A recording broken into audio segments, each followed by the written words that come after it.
காட்டாள் தேவி.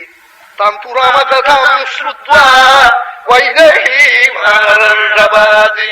வால்மீகி பாதி ஸ்லோகத்துல கதை எப்படி இருக்கணும், சொல்றவாள் எப்படி இருக்கணும், காக்கிறவாள் எப்படி இருக்கணும்னு இந்த மூணையும் பாதி ஸ்லோகத்துல சொல்லிவிட்டாளாம்.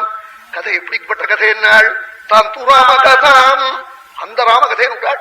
மேல் ஸ்தாயில பாட முடியாத சங்கீத வித்வான் மேல கையை தூக்கி விடுவான். நான் தொங்குறேன், என்னோட நீங்களும் தொங்குங்கன்னு. ராமகதாம் தாம்னு கையை தூக்கி விட்டார் வால்மீகி. அது அப்படிப்பட்ட ராமகதை விட்டாள். அதை கேட்டதாரு நாள் வைதேகி ஜனகோக வைதேகான்னு பிரம்மவித் குலத்தில் பிறந்த தேவி கேட்டாளாம். சொன்னதாரு நாள் வானர்ஷவாது பிரம்மச்சரிய விரதத்தில் இருந்து காயத்ரி ஜபிச்ச பிரம்மச்சாரி சொன்ன கதையாம்.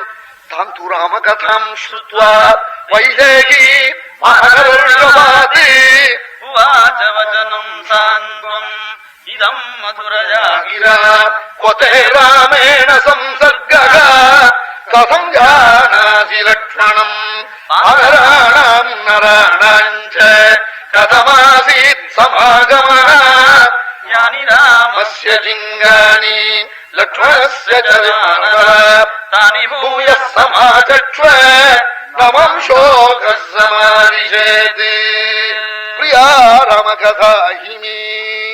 இப்படி சொன்னாலாம் தேவி. என் அப்பனே ராமனோட எங்க உனக்கு சேர்க்கை ஏற்பட்டு